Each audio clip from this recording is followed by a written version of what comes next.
A.J. 크로닌이라는 사람이 있었습니다.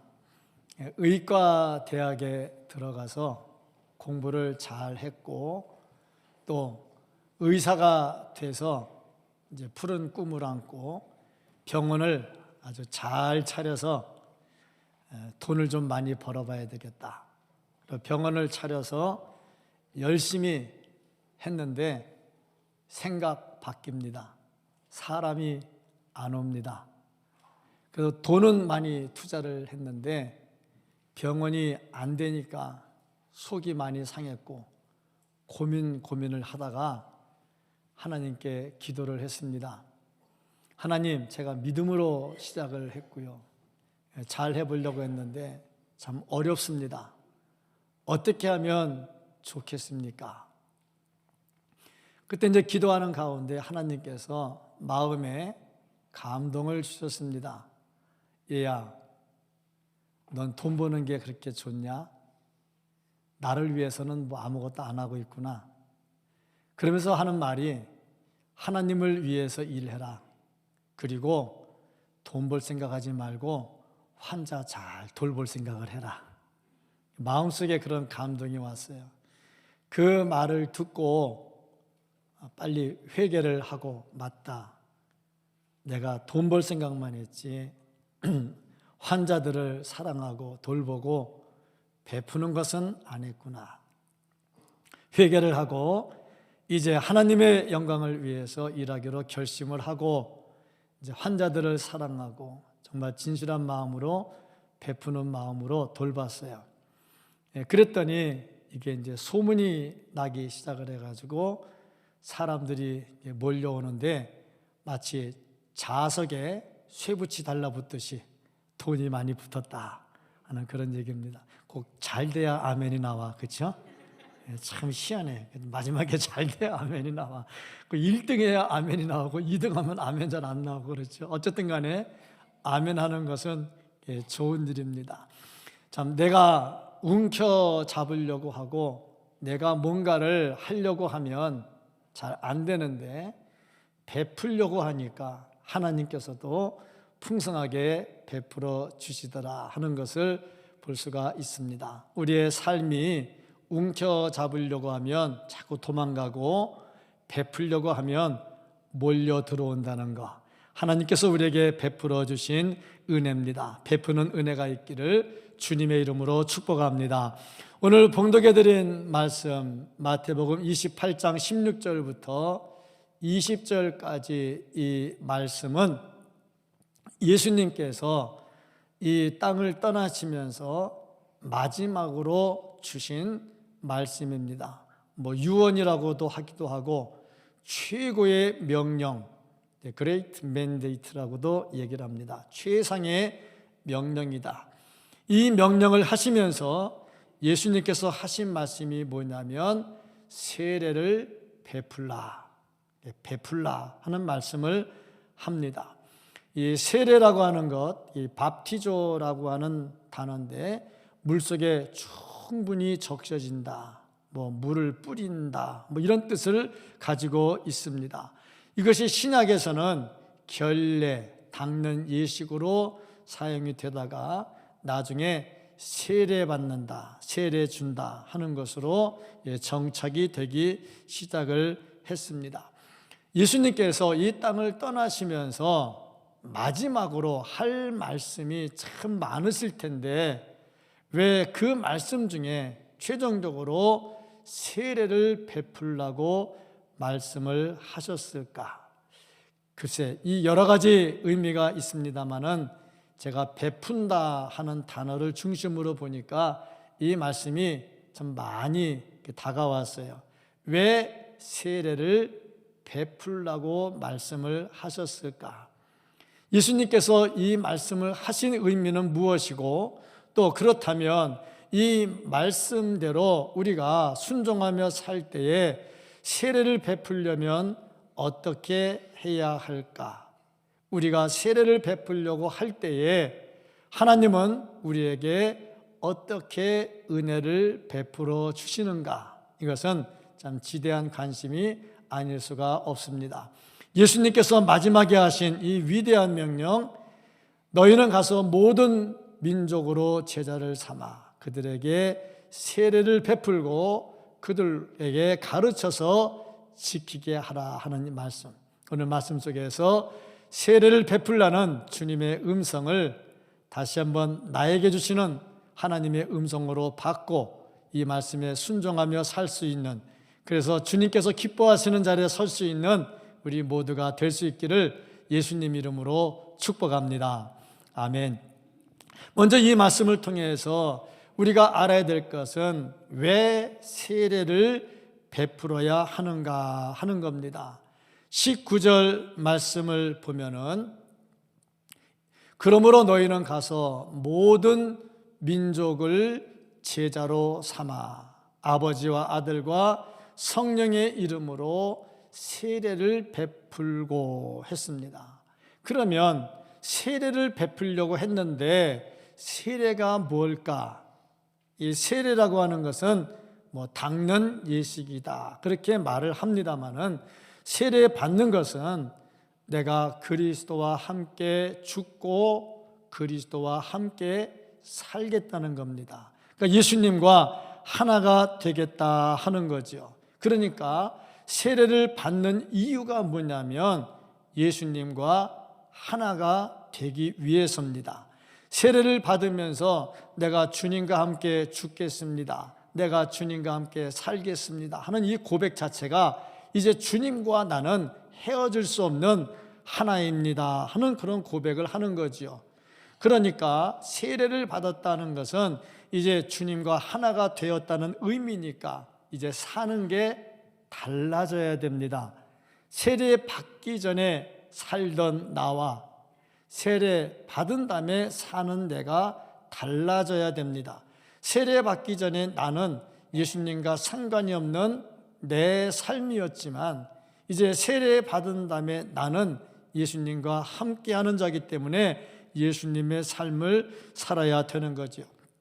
그렇기 때문에 예수님께서 세례를 베풀라 하는 말은 그냥 단순히 세례를 주라 하는 말이 아니고 그들이 세례 받고 나와 같은 삶을 살도록 해라 하는 거죠.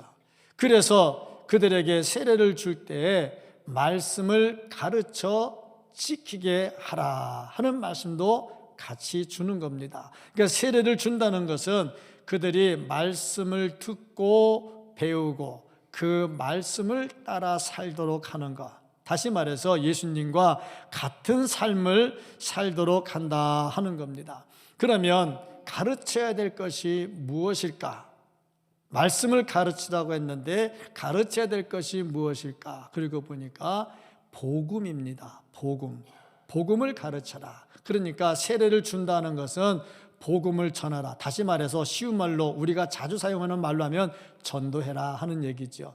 열심히 복음을 전해서 예수 그리스도의 복음을 전하라. 오직 복음을 전하라 하는 거죠. 그러니까 우리가 무슨 일을 하든지 결론은 어디로 가야 되냐면 복음을 전하는 대로 가야 되는 겁니다. 열심히 바자회를 해서 수고를 했어요. 열심히 수고를 해서 또 이익금을 가지고 주변 사람들에게 베풀어요. 제가 지난번에 1,500 얘기했더니 한 가지가 빠졌대요. 빠진 거 더하니까 1,800이 넘어간대요. 하여튼 수고했다. 빠진 거는 돈이, 보고가 빠진 거지 돈이 빠진 게 아니니까 수고했다 했는데, 이거 왜 하냐 이거지요. 하는 이유가 결국에는 선한 일을 하기 위해서, 그게 결국이 아닙니다. 결국에는 선한 일을 통해서 복음을 전하는 거죠. 비전센터를 건축합니다. 참 없는 살림에 주머니 짜서 헌금해 가면서 기도해 가면서 비전센터를 건축을 합니다. 왜 합니까?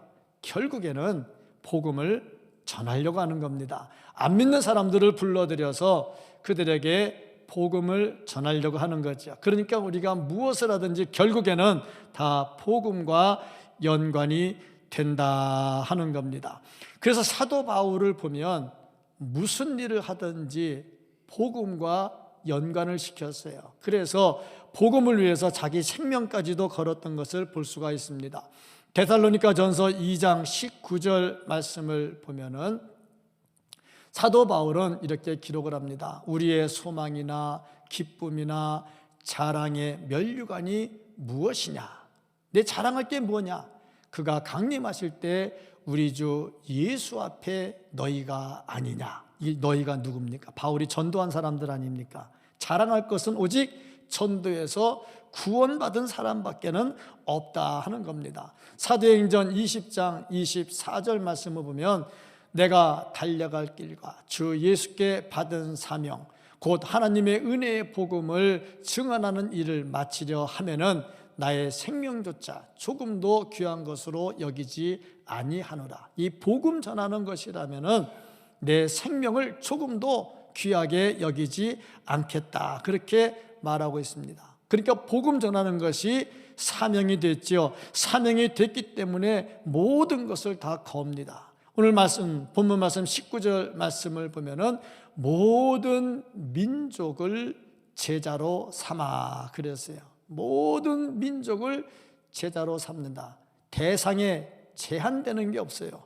어느 민족이든지 누구든지 다 그들이 복음의 대상이 되는데 인종, 언어, 피부, 색깔, 학력, 빈부, 흑백, 편견, 고정관념 이런 것들 전부 다 깨트려버리고 오직 복음을 위해서 생명을 걸었다 하는 겁니다. 그러면 이렇게 예수님께서 말씀하신 세례를 베풀어서 가르쳐야 될 복음, 그래서 모든 믿는 사람들이 생명을 건 복음, 그 복음이 뭐냐?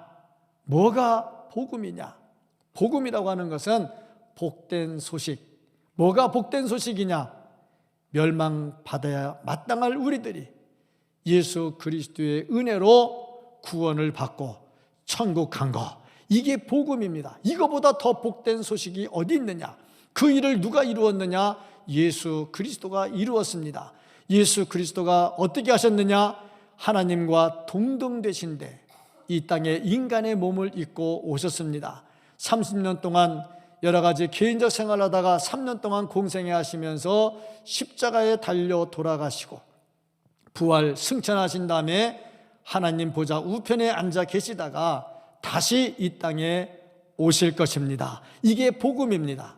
이것을 믿고 이것을 받아들이고 따르는 자가 영원한 천국 백성이 될 수 있다고 하는 것, 이게 복음이죠. 그러니까 결국에 이 복음을 위해서 우리가 최선의 삶을 다해야 되는데 세례를 베풀고 세례 받은 자가 이러한 삶을 살도록 해야 된다. 이것이 예수님께서 우리에게 마지막에 주신 말씀입니다. 제자로 삼는다 하는 것은 단순히 이제부터 내 제자다 하는 뜻이 아니라 제자기 때문에 제자로서 살아가도록 해야 된다 하는 거죠. 근데 제자는 태어나는 게 아니라 만들어지는 겁니다. 훈련되는 겁니다. 훈련은 한 번에 되는 게 아니라 거듭 반복하는 훈련을 통해서 되는 겁니다. 그러니까 제자로 삼는다 하는 것은 단순히 전도해서 교회에다 앉혀놔라 그런 뜻이 아니고 그가 하나님의 말씀대로 살아가는 데까지, 말씀으로 사는 데까지 함께 해야 된다 하는 겁니다. 그러니까 이것은 쉽지가 않죠. 그렇게 하려면 그만큼 수고하고 그만큼 노력해야 됩니다. 아마 전도해 보신 분들은 알 거예요. 진짜 아무것도 모르는 사람 교회에 앉혀놓으면 아무것도 모르거든요. 자, 이제부터 네가 알아서 신앙생활해라 그러면 그 사람 안 큽니다. 관심 가져줘야 되고요, 생일 때 찾아봐야 되고요, 집안에 애경사 있을 때 찾아봐야 되고요, 안 보이면 찾아가야 되고요, 속상한 일 있으면 가서 해줘야 되고요, 교회 안 오면 또 차 가지고 가서 태워가지고 오기도 해야 되고요. 이것저것 할 거 참 많습니다. 관심을 많이 갖지요. 마치 농부가 씨를 뿌려놓은 다음에 자라거나 말거나 네 맘대로 해라 그런 농부 없지요. 그 씨가 잘 자라도록 물도 대줘야 되고 풀도 뽑아줘야 되고 그러는 거죠. 그런 의미에서 제자로 만든다는 것은 쉬운 게 아닙니다. 참 교회 전도하기 힘들다 하는데 전도하기도 힘들지만은 전도돼서 교회에 들어온 사람을 성숙한 성도로 만드는 것도 쉽지 않아요. 기껏 전도해서 교회 앉혀놨는데 그 사람 속 확 건드려가지고 교회 안 나오게 만드는 그런 사람도 간혹 있어요. 참 시험 들어서 교회 안 나오게 하는 사람도 간혹 있어요. 그걸 보면은 전도하는 거 못지않게 새 가족을 잘 돌봐서 그가 헌신자 되게 하는 거 굉장히 중요한 일입니다. 이게 제자로 만들어가는 거예요. 세례를 줘서 그에게 말씀을 가르치는데 그 말씀은 복음이고 그 복음을 가르쳐서 그가 성숙한 제자가 되도록 해야 된다는 겁니다. 이게 주께서 우리에게 주신 세례를 베풀고 하는 말씀의 의미입니다. 정말 우리가 예수 그리스도의 마지막 유언의 말씀, 이 세상을 떠나면서 주신 최고의 말씀, 그 말씀대로 세례를 베푸는 자리에 설 수 있는 우리 모두가 될 수 있기를 주님의 이름으로 축복합니다. 아멘. 그 다음에 이 말씀에 상고할 수 있는 것, 그러면 우리가 이렇게 세례를 베풀려고 할 때에 주께서 해주시는 것이 무엇일까? 하나님께서 해주시는 것이 무엇일까? 우리에게 세례를 베풀어라, 그리고 그냥 가만 내버려 두지는 않는다는 거죠.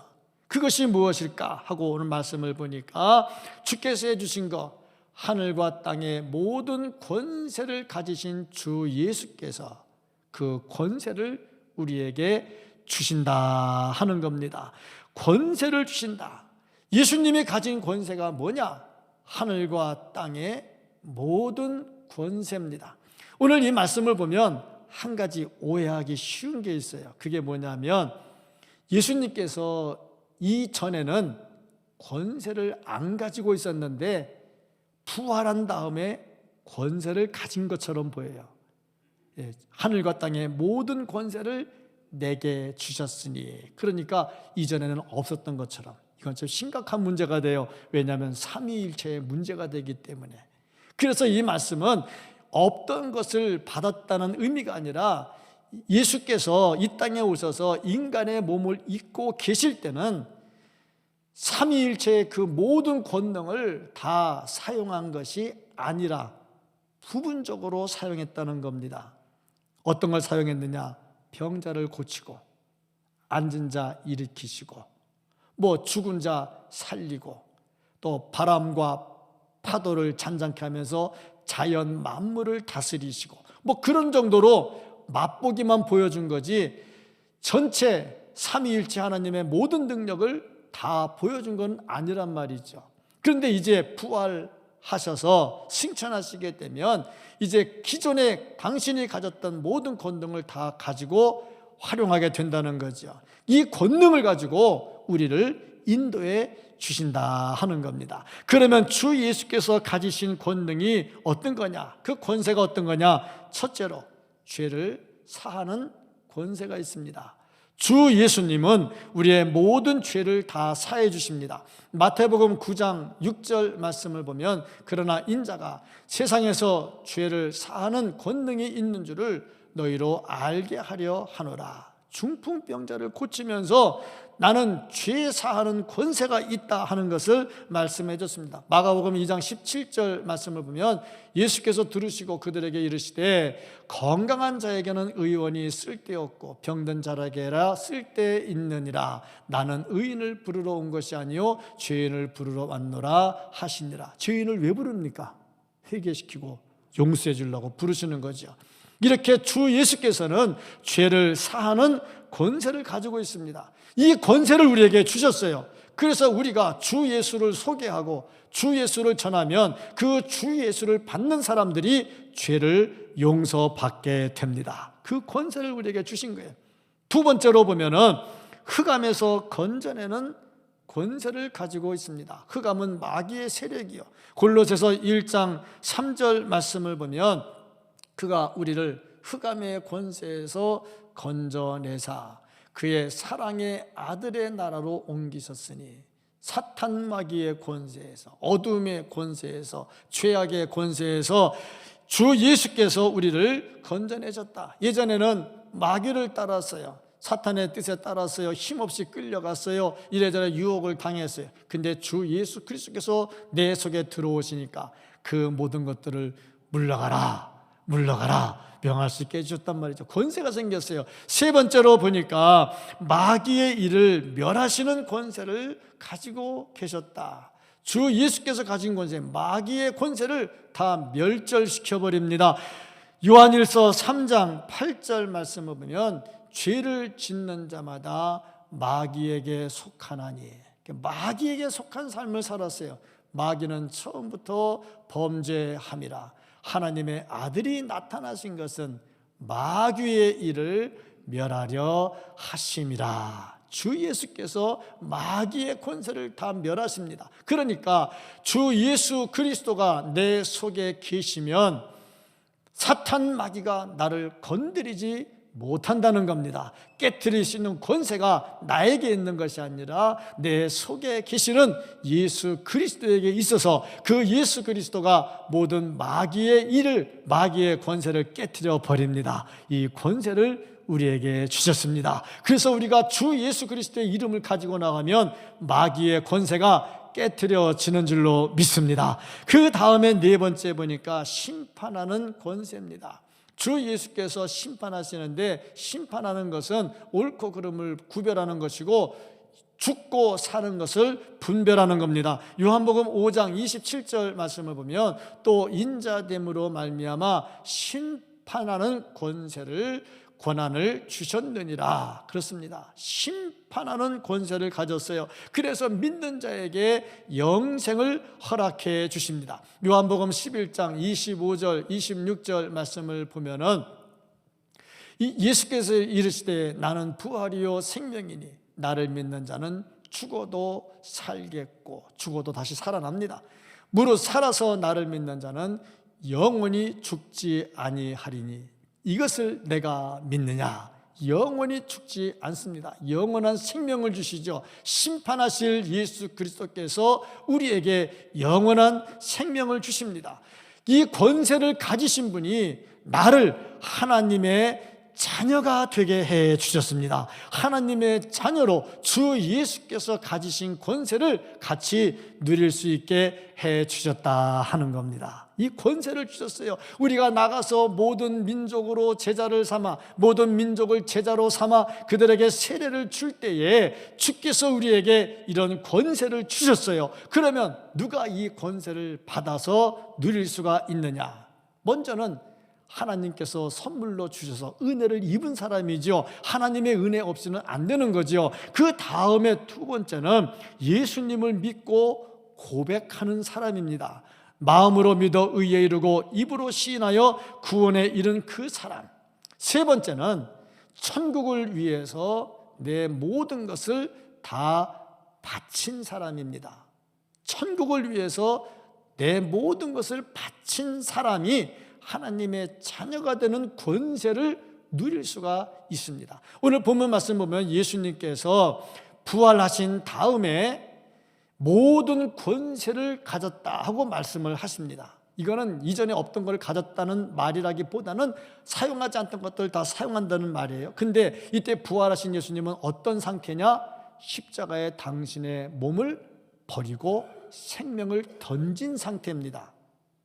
그 다음에 주 예수께서 말씀하시기를 모든 권세를 가졌다 하고 말씀하는 걸 봐서 우리가 진짜 하나님의 자녀가 되는 권세를 누리려면 내 것이라 하지 아니하고 모든 것을 주를 위해서 내려놓을 때, 그때 진정으로 하나님의 자녀가 되는 권세를 누릴 수 있다 하는 겁니다.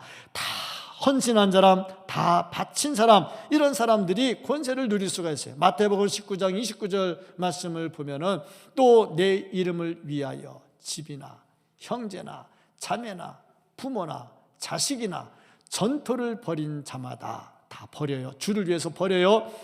여러 배를 받고 또 영생을 상속하리라. 영생까지도 받지 않습니까? 그렇습니다.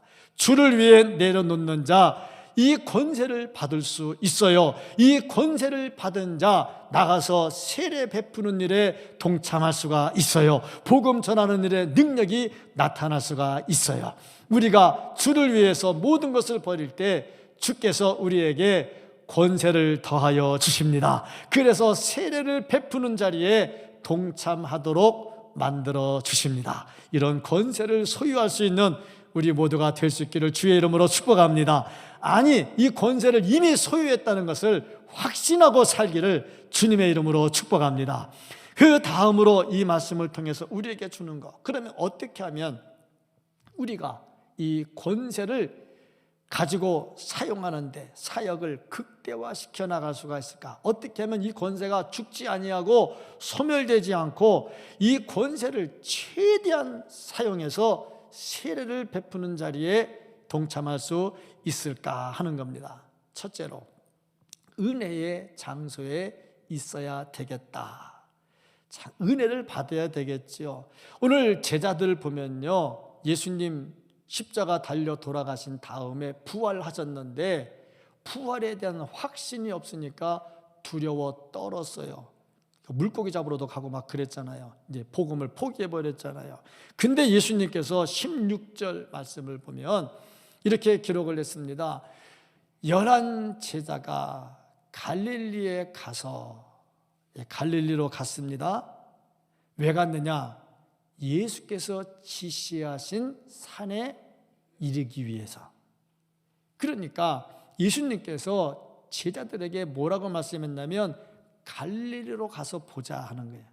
갈릴리가 어디입니까? 이 제자들이 고기 잡던 데 아닙니까?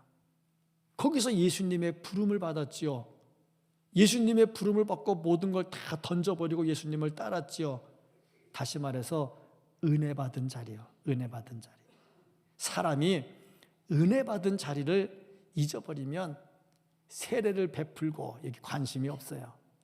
근데 은혜를 받은 자리에 다시 가는 이유가 뭐냐면 또 주께서 다시 또 명하시기 위해서지. 어쨌든 간에 은혜 받은 자리로 갔어요.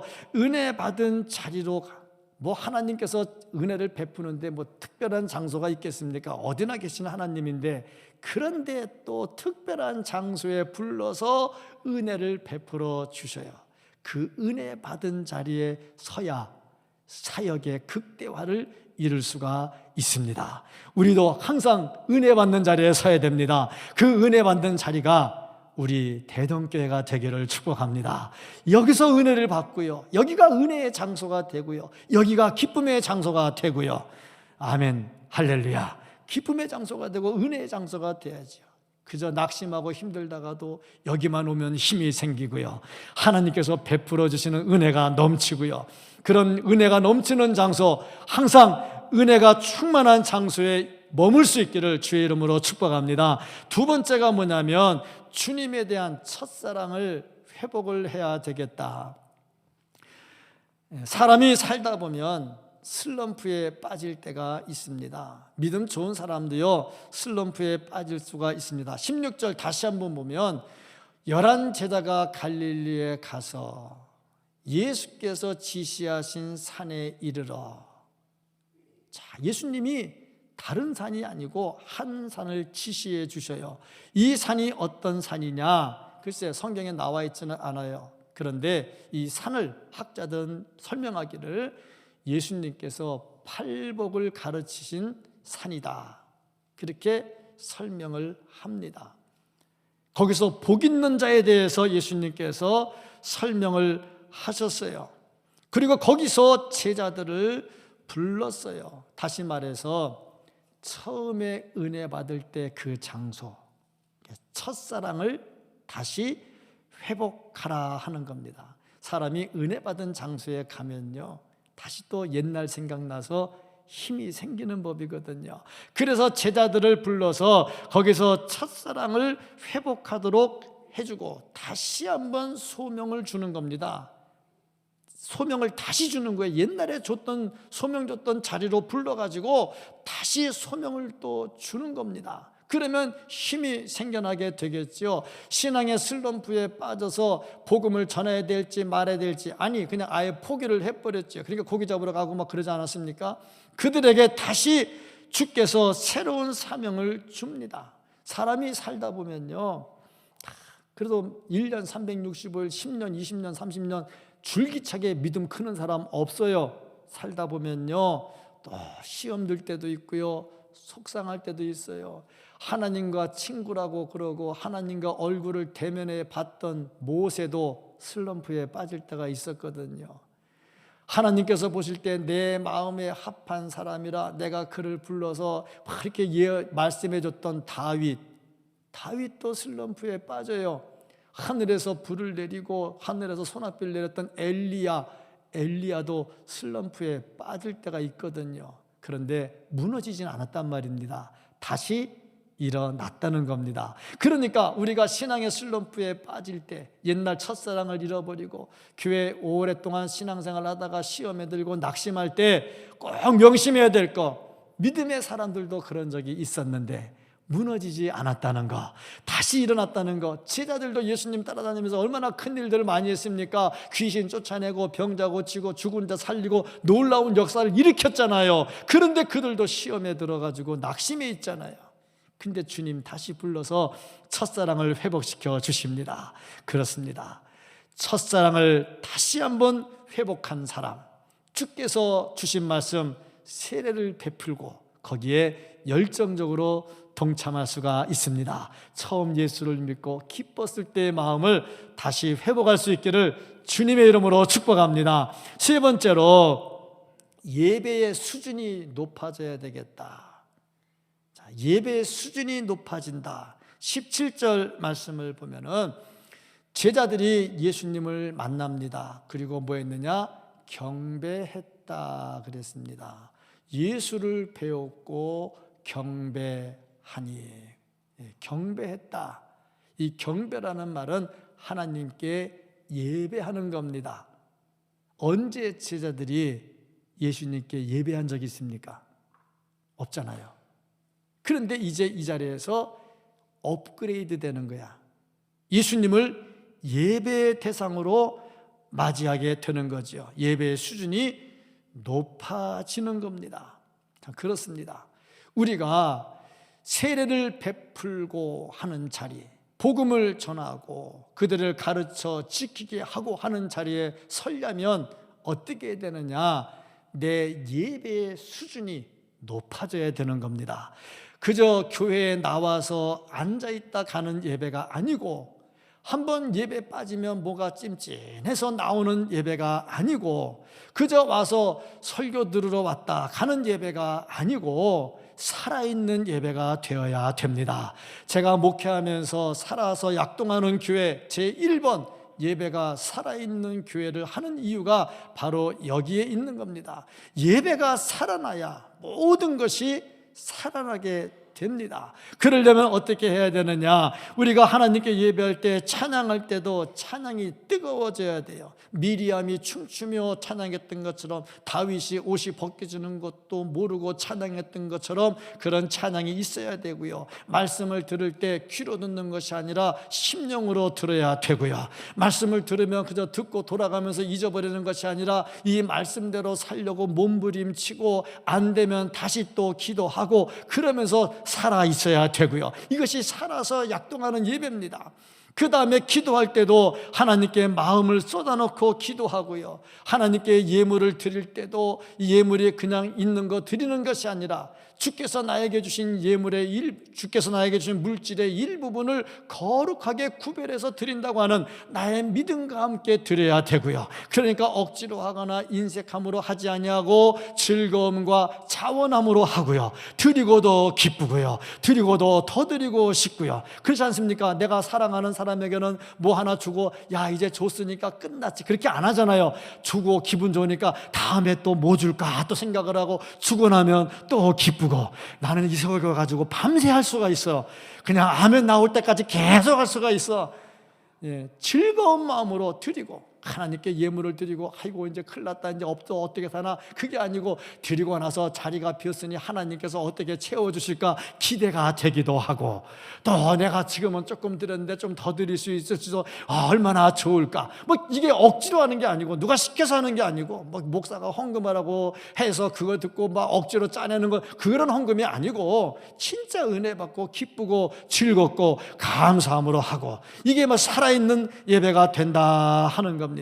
예배가 업그레이드 돼야 세례를 베풀고 이 말씀에 자신이 생겨나는 겁니다. 네 번째로 주님께서 주신 권세를 활용해야 됩니다. 뭐든지 주께서 주신 것을 사용하지 않으면 다 무너져 버립니다. 20절 말씀을 보면은 볼지어다 내가 세상 끝날까지 너희와 항상 함께 있으리라. 항상 함께 있으리라. 주님이 함께 계시는데 못할 게 어디에 있겠느냐. 뭐든지 주신 것은 자꾸 사용해야 늡니다. 제가 우리 교회 와가지고 처음에 색소폰을 불었어요. 그랬더니 사람들이 굉장히 와 하고 있다가 또 어느 집사님이 도전을 받아가지고 색소폰을 배우는데 지금은 거의 뭐 프로급으로 색소폰을 불더라고요. 근데 나는 그동안 색소폰 안 불었어요. 안 부니까 소리도 안 나더라고요. 그래서 색소폰 망가진 줄 알고 학원에 갔더니 안 망가졌다 그러더라고요. 사용 안 하면요 좋은 것도 다 쓸데가 없어요. 성령의 은사도요 사용하지 않으면 다 그래요. 그러니까 아프다고 그냥 비실비실하면요 더 아파요. 아파도요 자꾸 일하면요 건강해져요. 아멘 하시면 또 일 시킬까 봐 또 아멘도 안 하는데 자꾸 머리 굴리면 은혜가 안 돼요. 그저 아멘하고 따라가면 은혜가 돼요. 그렇습니다. 살아나야 되겠지요. 뭔가 자꾸 활용을 해야 되고 주신 권세로 활용을 해야 됩니다. 다섯 번째로 예수님의 이름으로 기도를 해야 돼요. 왜 기도합니까? 내가 못하니까 기도하는 거죠. 달라고 기도하는 거죠. 기도할 때 왜 예수님의 이름으로 기도합니까? 예수님의 이름에 능력이 있기 때문에 그렇습니다. 요한복음 16장 23절 말씀을 보면 그날에 너희가 아무것도 내게 묻지 아니하리라. 내가 진실로 진실로 너희에게 이르노니 너희가 무엇이든지 아버지께 구하는 것을 내 이름으로 주시리라. 그래서 예수님의 이름으로 기도를 하는 겁니다. 기도하라. 여섯 번째, 약속을 믿고 사용해라 하는 겁니다. 먼저는 믿어야 돼요. 하나님이 주신 약속을 믿어야 돼요. 20절 말씀에 주님이 약속했어요. 볼지어다 내가 세상 끝날까지 너희와 항상 함께 있으리라. 이걸 믿어야지요. 그 믿은 다음에 어떻게 해야 되느냐? 의심하지 말아야 됩니다. 17절 말씀을 보면 아직도 의심하는 사람들이 있더라. 참 주님 부활을 봤어요. 그런데도 아직도 의심하는 사람이 있어. 의심하는 사람은요 해도 의심해도 이래도 의심하고 저래도 의심하고 안 되는 사람, 안 된다고 생각하는 사람은요 아무리 생각해도 안 된다는 생각을 해요. 참 희한해요. 주께서 보여주셨는데도 의심해요. 약속을 믿고 의심하지 말고 그 다음에 그것을 사용해야 돼요. 데살로니가 전서 5장 19절 말씀을 보면은 성령을 소멸하지 말며. 성령이 왜 소멸됩니까? 소멸 안 되죠. 근데 성령을 소멸하지 말라고 그랬어요. 은사를 사용하지 않으면 소멸됩니다. 신유의 은사 받은 사람이 손 얹어 기도하면 병 고쳐지는 사람이 이제 힘들다고 안 하면 그 은사 없어져 버립니다. 그 다음에 마가복음 11장 23절 말씀을 보면 내가 진실로 너희에게 이르노니 누구든지 이 산더러 들리어 바다에 던지라 하며 그 말하는 것이 이루어질 줄 믿고 마음에 의심하지 아니하면 그대로 되리라.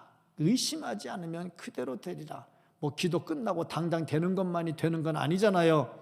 그거 해놨는데 이게 10년 뒤에 될 수도 있고 20년 뒤에 될 수도 있고요. 아브라함이 하나님의 약속을 받고 430년 뒤에 됐잖아요. 되잖아요. 분명한 것은 된다는 겁니다. 믿고 의심하지 말고 그대로 행하라. 야고보서 1장 6절 말씀을 보면은 오직 믿음으로 구하고 조금도 의심하지 말라. 의심하는 자는 마치 바람에 밀려 요동하는 바다 물결 같으니 의심하지 말라 하고 말씀을 하고 있습니다. 그러면 주께서 우리에게 주신 모든 능력을 체험할 수가 있다. 일곱 번째, 마지막 한 가지가 뭐냐면 죄에서 떠나라는 겁니다. 죄가 가득하면 이 능력을 체험할 수가 없어요. 사역을 극대화할 수가 없어요. 왜냐하면 죄가 자꾸 나를 잡아당기거든. 죄가 잡아당기면 나갈 수가 없어요. 죄를 멀리 해야 된다. 시편 66편 18절 말씀, 내가 나의 마음에 죄악을 품었더라면 주께서 듣지 아니하시리라. 죄악을 품으면 주께서 들어주지 않으셔요. 이 법칙을 잘 지켜나가면 주께서 우리에게 주신 권세, 그 권세가 극대화될 수 있고, 이것이 극대화되면 세례를 베풀고 하는 이 말씀이 열매를 맺을 수가 있습니다. 세례를 베풀라는 말씀, 예수님께서 주신 마지막 말씀, 이것은 우리의 우선순위가 무엇인가를 가르쳐주는 말씀입니다. 우리의 우선순위가 뭐냐? 첫째 복음입니다. 둘째 복음입니다. 셋째 복음입니다. 오직 복음을 전해서 세례를 베풀고 그들이 지켜 행하도록 하는 거죠. 그러면 말씀에 순종하면 하나님께서 육신의 복도 더해 주십니다. 안산 동산교회를 개척해서 대형교회로 이루어간 김인중 목사님, 물론 하나님이 주셨지요. 그런데 김인중 목사님을 들어 쓰셨죠. 김인중 목사님 그 대형교회를 만들었는데 교회를 개척했어요. 교회가 조금 크면 또 땅 사서 이사 가야 돼요. 그렇죠? 또 조금 크면 땅 사서 이사 가야 돼요. 그러면 불편한 게 교인입니다. 왜? 집 근처에 교회라도 다녔는데 이 교회가 커졌다고 딴 데 이사 가면 멀리 가야 되잖아. 얼마나 불편해. 근데 교인 중에 두 가지 반응이 나오더래요. 첫째, 교회가 머니까 그냥 가까운 데 교회 그냥 다니자.